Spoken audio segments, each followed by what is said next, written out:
are a nation at war, a new kind of war, total war. War that requires equipment in enormous quantities, ships, planes, tanks, and guns.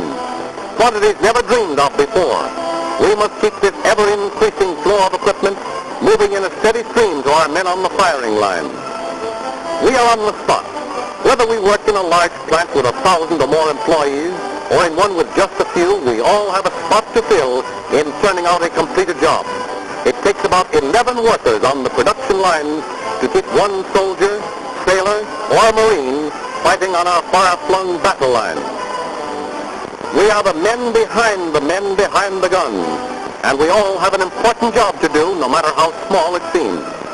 In order to do our part in the war effort, we must operate our machines and use the tools assigned to us efficiently and safely so as not to lose valuable man-hours of work.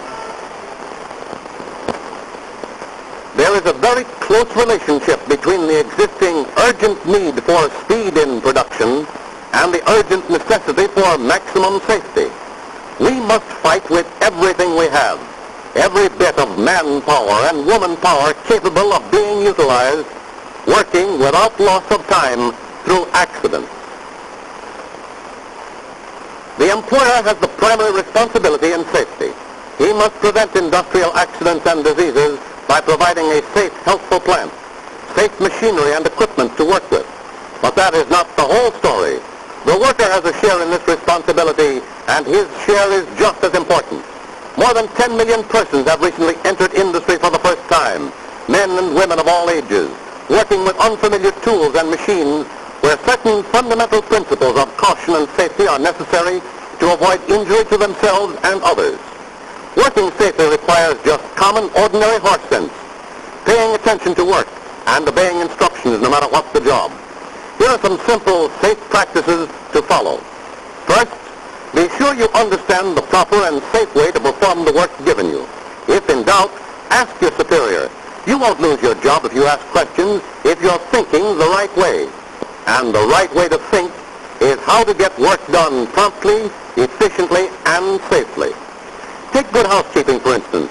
Lots of men raise a rumpus if they come home and find the living room floor all cluttered up with the kids' things. But the same men allow the space in which they work to become so dirty and congested that it's a hazard not only to themselves, but to everyone around them. Unless you keep your working space clean, you invite accidents that slow up production. Keep tools in their proper places. If you leave tools or other equipment scattered around, that invites accidents. If you drop tools, pick them up. Oil, water, or grease on the floor can cause serious falls. If you spill something, clean it up immediately. It may save you or someone else a trip to the hospital. Good housekeeping is just as important in the plant as in the home. We all know that tools are difficult to replace. Use the proper tool for the job you're doing. A file doesn't make a good straight edge. A scribe wasn't made for use as a center punch. And a wrench should not be used as a hammer. Every time you use a tool for something it wasn't made for, you invite an accident. To permit an accident that keeps you away from your work for even a single day weakens the war effort and helps the enemy. Use the right tool for the job. Do not start any machine unless safeguards are in place and working properly. Machine guards may be removed only to make necessary adjustments and repairs and must be replaced before the machine is again put in operation. If guards become broken or inoperative, the machine should be shut down until it can again be operated in a fully guarded manner. Rattlesnakes give warning before they strike. Accidents don't give warning. Some persons think they can speed up production by leaving guards off or not taking the time to chock work properly. Many of these persons have found out too late that carelessness and haste bring sorrow, not increased production. Accidents don't give warning. They strike with lightning speed if you're careless and relaxed for a single moment. Take time to chop your work properly. Keep your eyes on your work. Increase production by working safely.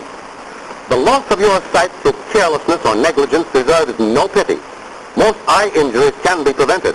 You must wear goggles for any operation requiring eye protection. And never lend your goggles or borrow someone else's. It's the quickest way of catching eye diseases. You wouldn't borrow your neighbor's handkerchief, so don't borrow his goggles. A careless worker in industry is as bad as a deserter in the army. They are both no good to their country. Don't get careless around moving machinery. Many accidents are caused by wearing loose clothing at your work. Neckties, for instance. Never wear clothing that may lead to hanging yourself. Never wear loose sleeves, costume jewelry, or anything that may get caught in a moving part. Wear tight sleeves or short ones. Women should wear hairnets and safe clothing. It's just a matter of using common sense in choosing work clothes that prevent serious accidents at your work. Scratches may become infected. A minute taken to secure first aid promptly may save you days or months off the job. Nobody will call you a sissy if you leave for a few minutes to get necessary first aid. It is expected of you. Taking care of a cut or bruise doesn't mean tying a rag around it and continuing work, or taking out a splinter with a dirty knife. It means that no matter how slight you think your injuries are, you must take the time to get the proper care for them. Look at these figures.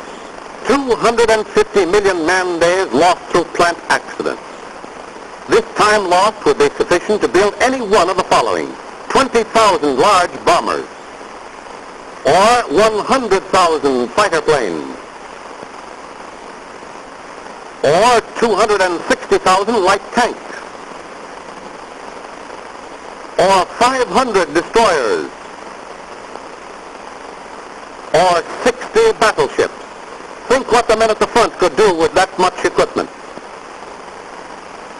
To make every minute count, production in thousands of mills and factories never stops. You may hear rumors of shortages of this kind of material and that kind of material, but neither metal nor rubber nor money nor manpower, but time is the greatest shortage of all. We must make every minute count. Every reject means material and time lost. Every injury means time lost. Replacements of material and manpower means slowing up the production effort. Time is ammunition on the home front. Don't waste your ammunition. As our president said, lost ground can always be regained. Lost time, never. It is up to us to produce. Safety speeds production. Production hastens victory. We in industry must fight side by side with our armed forces to produce victory. If we lose this war, we lose everything we have ever had and everything we ever hope to have.